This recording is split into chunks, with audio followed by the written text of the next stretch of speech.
Hi எல்லாருக்கும் வணக்கம். Welcome back to our channel. இன்றைக்கி வந்து ஒரு வெயிட் லாஸ் vlog தான் பார்க்க போகிறோம். நான் வந்து வெயிட் லாஸ் பண்ண ஸ்டார்ட் பண்ணியிருக்கேன். லாஸ்ட்டு மந்த்து ஆனுவல் ஹாலிடேஸ் அப்போது அம்மா வீட்டுக்கு போயிட்டு வந்தோம். 1 மந்த்து ஃபுல்லாகவே ஸ்வீட்டு பலகாரம்னு விதவிதமாக செஞ்சு சாப்பிட்டு ஒரு 3 கிலோ ஏறிடுச்சு. ஊருக்கு இங்கே வந்ததுலேருந்தே நான் வெயிட் லாஸ் பண்ண ஸ்டார்ட் பண்ணணும்னு நினச்சிட்டே இருந்தேன். நாளைக்கு பண்ணலாம் அப்படின்னு சொல்லி தள்ளி போட்டுகிட்டே இத்தனை நாள் வந்துருச்சு. இப்போ வந்து 1 வீக்காக நான் வந்து இதை ஃபாலோ பண்ணிகிட்ருக்கேன். இந்த ரூட்டீனை எனக்கு தெரிஞ்ச நாலேஜ் வச்சு நான் இந்த டயட் வந்து ஃபாலோ பண்ணிகிட்ருக்கேன். இந்த மாதிரி டயட் தான் ஃபஸ்ட்டு பையன் கிருத்திக்கு 1 இயர் ஆனதுக்கப்புறம் நான் ஃபாலோ பண்ணேன். நல்ல ஒரு ரிசல்ட் தெரிஞ்சுது. நம்ம எல்லாத்துக்குமே பார்த்திங்கன்னா குழந்த பிறந்ததுக்கப்புறம் தான் இந்த வெயிட் லாஸ் பண்ணுங்கிற அந்த தாட்டே வரும் இல்லையா? அந்த டைமில் பார்த்திங்கன்னா வெயிட் லாஸ் வந்து நம்ம லைஃப்க்கு அடாப்ட் ஆகிற மாதிரி கொஞ்சம் ஈஸியாகவும் இருக்கணும், அதே சமயத்தில் ரிசல்ட் வந்து கொஞ்சம் எஃபெக்டிவாகவும் இருக்கணும் அப்படின்னு சொல்லி நிறையா சர்ச் பண்ணேன். அதுக்கப்புறம் தான் இந்த மாதிரி ரூட்டீன் வந்து ஃபாலோ பண்ணேன். நல்ல ரிசல்ட் கிடச்சிது. அதே தான் இப்போ வந்து திரும்ப ஸ்டார்ட் பண்ணியிருக்கேன். எப்போவுமே நம்ம ஃபுட்டில் மட்டும் கான்சென்ட்ரேட் பண்ணுறதை விட இந்த எக்ஸசைஸ், வாக்கிங், அப்புறம் ஃபுட்டு, இந்த 3லேயுமே ஈக்குவலாக அட் அ டைமில் நம்ம கான்சென்ட்ரேட் பண்ணும்போது வெயிட் லாஸ் வந்து கொஞ்சம் சீக்கிரமாக நடக்கும். இப்போதைக்கு பாப்பா இருக்கிறனால என்னால் வாக்கிங் வந்து போக முடியல. எக்ஸசைஸ் தான் வந்து ஸ்டார்ட் பண்ணியிருக்கேன். நான் வந்து இப்போ சிம்பிளாக பேசிக்கான எக்ஸசைஸ் தான் செய்ய ஸ்டார்ட் பண்ணியிருக்கேன். போக போக வந்து ஒரு எக்ஸசைஸாக இன்க்ளூட் பண்ணிப்பேன். அதே மாதிரி ஒரு எக்ஸசைஸோட கவுண்ட்ஸும் வந்து இன்க்ரீஸ் பண்ணிக்கலாம். இப்போ வந்து ஒரு 15 to 20 மினிட்ஸ் வந்து செஞ்சிட்ருக்கேன் எக்ஸசைஸு. நம்ம கவுண்ட்ஸும் ஒரு எக்ஸசைஸும் இன்க்ளூட் பண்ண ஒரு 1/2 hour 45 மினிட்ஸ்னு அப்படியே இன்க்ரீஸ் ஆகும். இன்றைக்கி வந்து சண்டே காலையில் 6:30க்கு எந்திரிச்சு எக்ஸசைஸ் பண்ண ஸ்டார்ட் பண்ணேன். சண்டேயில் 6:30க்கு எந்திரிக்கிறதே ஒரு பெரிய விஷயந்தான் இல்லையா? அந்த அன்னைக்கு ஒரு நாள் தான் பரபரப்பான வேலைகள்லேருந்து நம்மளுக்கு ரெஸ்ட்டு கிடைக்கும். இருந்தாலும் இந்த ருட்டீனை மிஸ் பண்ணிடக்கூடாதுன்னு சொல்லிவிட்டு 6:30க்கு எந்திரிச்சு எக்ஸசைஸ் பண்ணிவிட்டு இப்போ வந்து பிரேக்ஃபாஸ்ட் செய்கிறதுக்கு வந்திருக்கேன். வெயிட் லாஸ் அப்படின்னு வரும்போதே நம்ம ஃபஸ்ட்டு கட் பண்ணக்கூடியது பார்த்திங்கன்னா டீ காஃபியாக தான் இருக்கும். அதனால் ஜீரா வாட்டர் வந்து ரெடி பண்ணுறேன். கொஞ்சம் சூடாக வந்து ஜீரா வாட்டர் குடிக்கும்போது இந்த ஃபேட்லாம் ரெடியூஸ் ஆகும். இப்போ வந்து நான் வெயிட் லாஸ் பண்ணும்போது எனக்குன்னு தனியாக செஞ்சு சாப்பிட மாட்டேன். இப்போ எக்ஸாம்பிளுக்கு ஒரு பிரேக்ஃபாஸ்ட் எடுத்துக்கிறோன்னா, இப்போ வீட்டில் இருக்கவங்களுக்கு தனியாக ஒரு ஸ்பெஷல் பிரேக்ஃபாஸ்ட்டு செஞ்சுட்டு அதுக்கப்புறம் எனக்கு வெயிட் லாஸ்க்குன்னு தனியாக ஒரு ரெசிபி செஞ்சு நான் சாப்பிட மாட்டேன். அந்த மாதிரி நான் வந்து ஃபாலோ பண்ண மாட்டேன். எப்போவுமே வந்து அவங்களுக்கு செய்கிறதே வந்து நான் கம்மியாக சாப்பிட்டுக்கிறது. அப்படி இல்லைனா எனக்குன்னு வெயிட் லாஸ்க்குன்னு ஒரு ரெசிபி நான் செய்கிறேன்னா அதைவே 4 பேத்துக்கும் சேர்த்து நான் செஞ்சுடுவேன். ஏன்னா குழந்தைங்கள வச்சுக்கிட்டு நிறையா சமைக்கிறதுனா கொஞ்சம் கஷ்டம்தான். பாப்பாவும் விடமாட்டா. அதனால் அந்த மாதிரி நான் பிளான் பண்ணிக்குவேன். அந்த மாதிரி பிளான் பண்ணும்போது தான் சமைக்கிறதும் கொஞ்சம் ஈஸியாக இருக்கும். டைமுக்குள்ளவும் நம்ம செஞ்சிடலாம். அப்போ தான் வந்து வெயிட் லாஸ் இந்த ருட்டீனும் வந்து கண்டினியூஸாக நம்மளால் ஃபாலோ பண்ண முடியும்.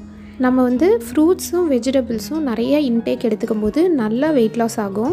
அதுலேயும் இந்த வெஜிடபிள்ஸில் நீர்ச்சத்து, நார்ச்சத்து இருக்கக்கூடிய காய்கறிகள்லாம் நம்ம நிறையா சேர்த்திக்கும் போது வயிறும் வந்து ஃபுல்லாகிடும். ஆனால் அது வந்து வெயிட்டே போடாது. நம்ம உடம்புக்கும் ரொம்ப ஹெல்தி. நான் காலையில் பிரேக்ஃபாஸ்ட்டுக்கு இட்லி, சொரக்காய் பஜ்ஜி செய்ய போகிறேன். சொரக்காய் வந்து வெயிட் லாஸ்க்கு ஒரு பெஸ்ட்டு ஃபுட்டுன்னு சொல்லலாம்.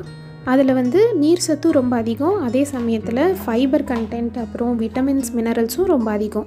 சொரக்காய் பஜ்ஜி செய்கிறது ரொம்ப ஈஸி, அதே சமயம் டேஸ்ட்டும் சூப்பராக இருக்கும். இட்லி, தோசை, அப்புறம் ரைஸ் எல்லாத்துக்குமே சூப்பரான காம்பினேஷனாக இருக்கும். இந்த மாதிரி பொடியாக சொரக்காவை கட் பண்ணிவிட்டு ஒரு குக்கரில் சேர்த்துட்டு இது கூட 4 சின்ன தக்காளி சேர்த்துக்கிறேன். தக்காளி வந்து விலை அதிகமாக இருக்கனால 4 சேர்த்துக்கிறேன். இல்லைனா இன்னும் 2 கூட நம்ம சேர்த்துக்கலாம். நான் இதுக்கு பதிலாக புளி சேர்த்துக்க போகிறேன்.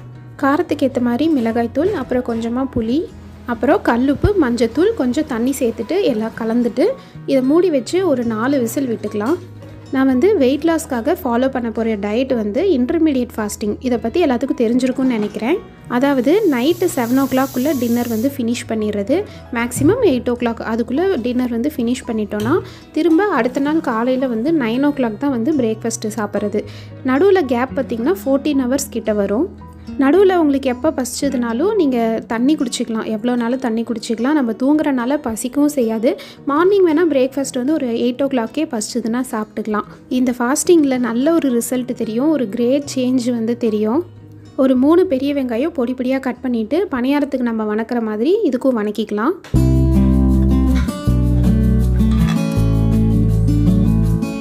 இது நீர்க்காய்ங்கிறனால இதிலேருந்தே தண்ணி வரும். இந்த தண்ணியை இருத்துட்டு இதை வந்து மசிச்சுக்கலாம். ஓரளவுக்கு ஒரு 75% அளவுக்கு மேஷ் பண்ணிவிட்டு அதுக்கப்புறம் இந்த ஆனியன்லேயே சேர்த்துடலாம்.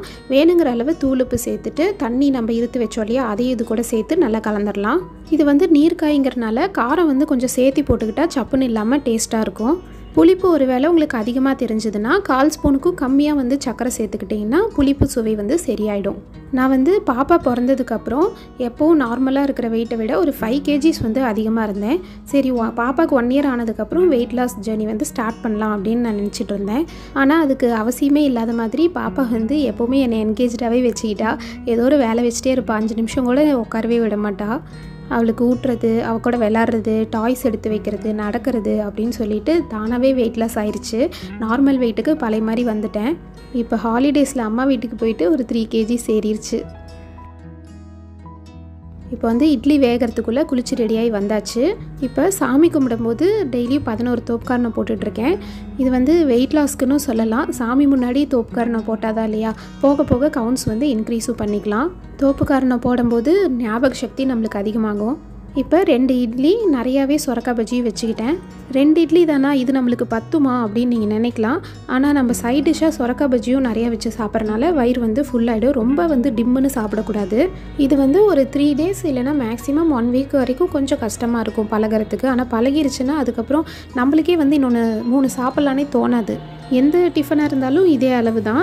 தோசையாக இருந்தாலும் 2, சப்பாத்தியாக இருந்தாலும் 2, இந்த அளவில் சாப்பிடும்போது தான் நல்ல ஒரு வெயிட் லாஸ்க்கான ரிசல்ட் தெரியும். அதுவும் இல்லாமல் உடனே ஒரு 11 o'clock மறுபடியும் நம்மளுக்கு பசி எடுக்கும். பசிச்சு சாப்பிடும்போது தான் சாப்பிட்றதெல்லாம் வந்து ஈஸியாக சீக்கிரம் டைஜஷன் ஆகி நம்மளுக்கு ஃபேட் வந்து சேராது. அப்புறம் தண்ணி வந்து ஒரு நாளில் 3 லிட்டர் குடிக்கணும்.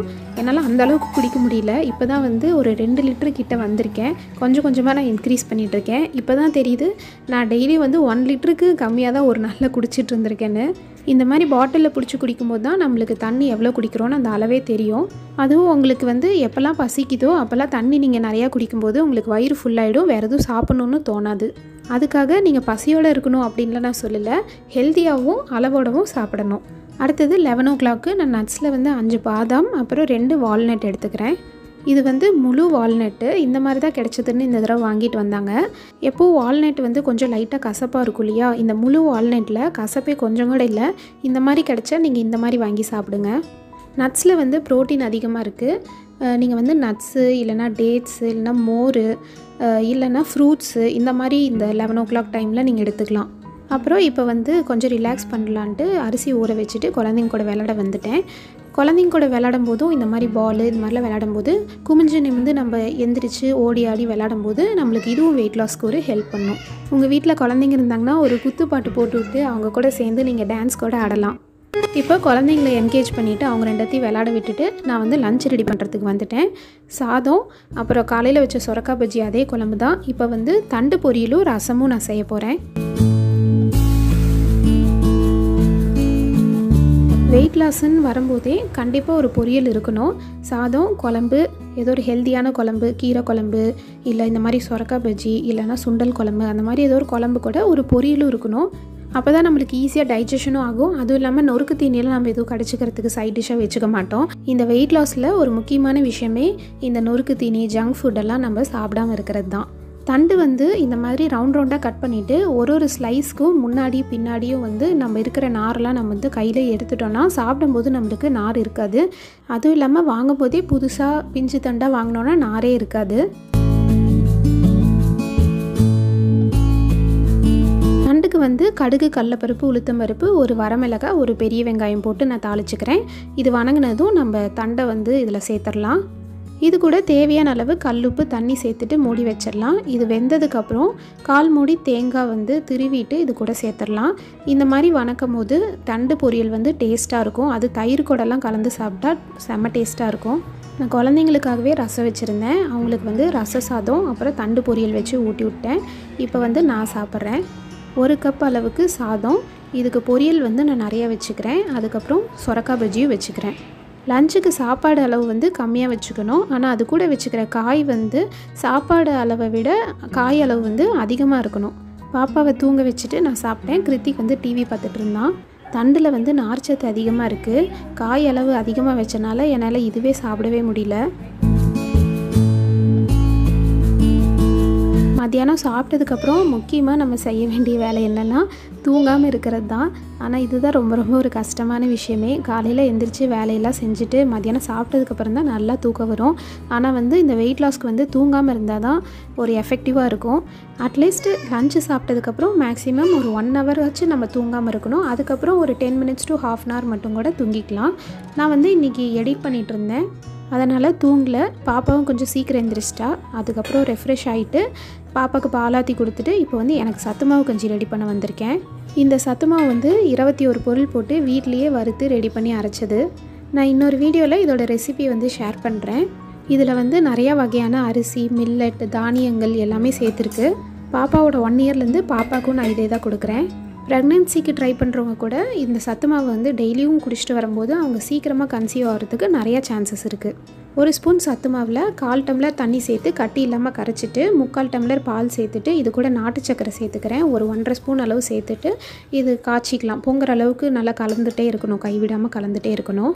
ஈவினிங் ஆனால் டெய்லி ஒரு ½ hour மட்டும் இவர் வீட்டுக்கு வருவார். அதனால் டெய்லி 3 பேர்த்துக்கும் நான் சத்து மாவு காய்ச்சுவேன். எனக்கு, கிருத்திக்கு, அவருக்கு 3 பேரும் காய்ச்சி குடிப்போம். பாப்பாவுக்கு வந்து பிரேக்ஃபாஸ்ட்டாக நான் கொடுத்துருவேன். இன்றைக்கி அவர் வரல, கிருத்திக்கும் பாட்டி வீட்டுக்கு போயிட்டான். அதனால் எனக்கு மட்டும் நான் அதை செஞ்சு குடிக்கிறேன். இது வந்து ஹார்லிக்ஸ் மாதிரி செம்ம டேஸ்ட்டாக இருக்கும். இப்போ அடுத்தது டின்னருக்கு வந்து நான் ராகி சேமியா செய்ய போகிறேன்.